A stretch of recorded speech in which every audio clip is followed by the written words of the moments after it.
ce qui est intéressant dans cette exposition, c'est qu'on a voulu montrer que, parce qu'on va être accusé inévitablement, ils vont dire que c'est une exposition d'extrême droite. C'est d'ailleurs, M. Stora a dit, c'est de la propagande.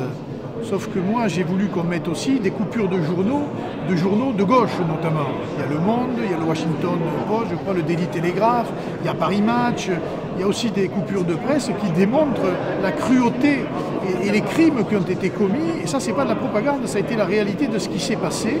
En plus d'un petit côté catalan à la chose, puisqu'un journal d'ici, le Travailleur catalan, appelait à expulser les harkis dans leur camp, ce qui quand même est un comble. Ces communistes et ces socialistes passent leur temps aujourd'hui à nous donner des leçons, alors qu'ils ont été à ce moment-là, j'allais dire, des gens qui ont joué contre leur camp.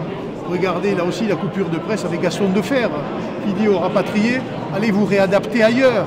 Vous imaginez aujourd'hui, si on entendait ce genre de propos, même dans un membre du Rassemblement national, ce qui arriverait. Voilà. C'est pour aussi les mettre en face de leurs responsabilités. Et de jamais oublier une chose, c'est que cette guerre, tout ce qu'on voit, c'est un gouvernement socialiste qui l'a voulu. Voilà. C'est Guy Mollet, c'est des ministres qui s'appelaient François Mitterrand, qui siégeaient là pendant ces événements-là.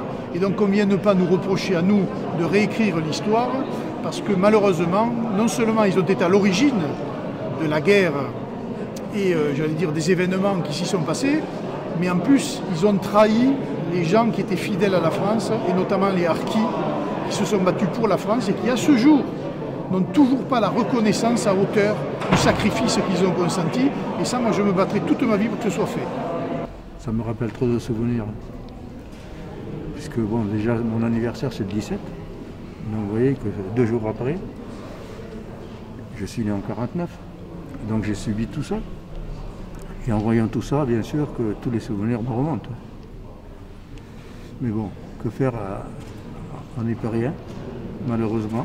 C'est une histoire qui est là, ancrée en nous. Et puis bon, que vous dire d'autre? Ça, c'est vraiment une belle exposition. Et j'espère que tous les gens viendront se renseigner sur ce que l'on a vécu. Et aujourd'hui, on veut tout occulter. Non, il ne s'est rien passé. Il y a les mauvais Français qui étaient là-bas. Nous, les mauvais Français qui étions là-bas. À nous, il faut nous punir. Ou il faut tout oublier. Il ne faut pas en parler. Non, ça a trop duré. Il faut que ça cesse, ça. Des deux côtés, il faut dire la vérité. Le fait d'avoir rappelé que les victimes de la guerre d'Algérie sont oubliées aujourd'hui est un élément qui contribue à l'action que je mène depuis de nombreuses années.